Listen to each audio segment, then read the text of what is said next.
Well, hello and welcome to another fun-filled edition of Adam's Music Box, where today I want to talk about a song that, like a few others we've talked about on this show, became what I call a novelty song by proxy. Now, what do I mean by that? Well, a novelty song by proxy is a song that's written to be a serious song. Well, as serious as any pop song is, which is debatable.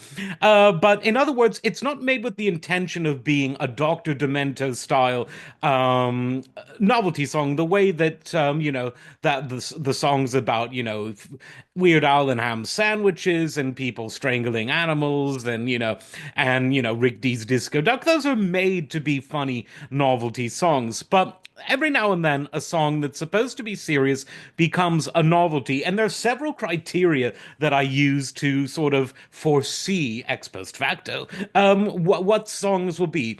So first of all, it's got to be very, very repetitive. Some sort of rhythmic, some sort of lyrical repetition combined is requisite for a song to become a novelty song by proxy.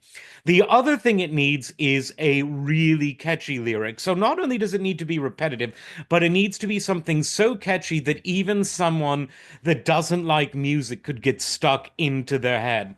Number three, it helps to associate it with something anything not musical. It could be a dance, it could be a wave, it could be a chant, it could be a sporting event, it could be a national patriotic event, it could be anything.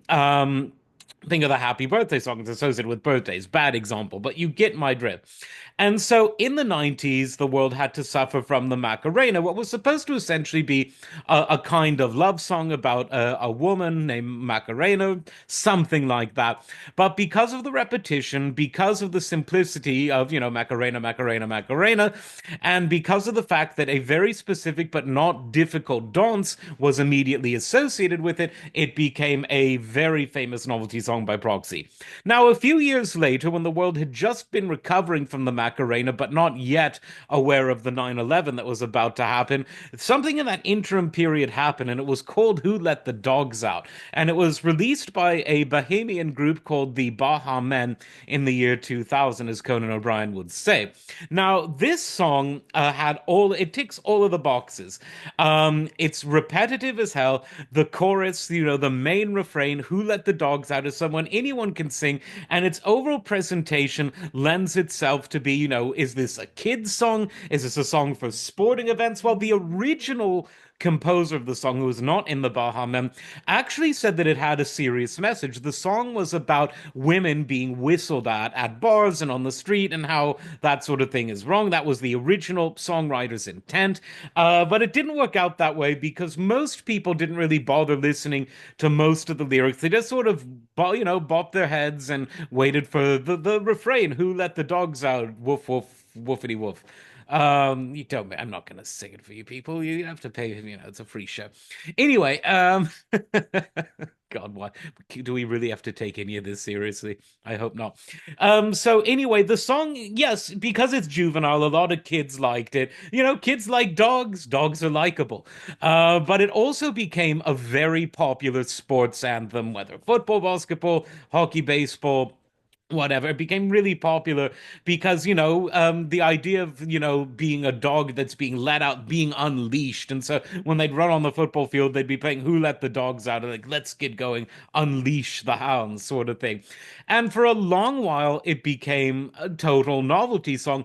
And I actually think that while the Macarena sort of went up like a rocket and down as quickly as that, without the elegance of one being piloted by Katy Perry and friends, this song actually had more sort of slow and steady longevity. And I think one of the reasons is because of the whole sporting thing.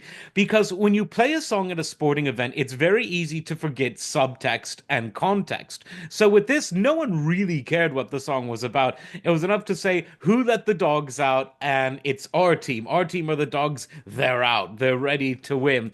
And for a while, it even challenged the very controversial song Rock and Roll Part 2, which again has nothing to do with sports and doesn't doesn't even have any lyrics other than hey. And the only reason that song eventually died down is because its writer and performer is a multi-convicted criminal who did one of the worst things imaginable multiple times. I won't say what it is, but Gary Glitter, look him up. Don't say I didn't warn you.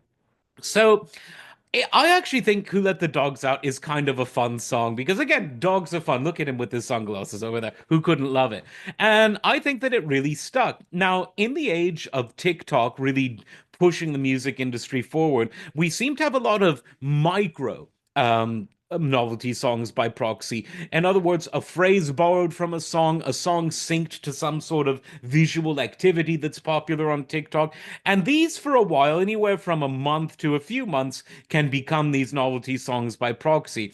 But will we ever have something that everyone from, childhood to old men know who let the dogs out? Well, they don't actually know who let them out. They know the lyric. I don't know if we'll have that again. And yes, we don't actually know who let the dogs out. Maybe someday we will find out if our FBI leader has anything to say about it.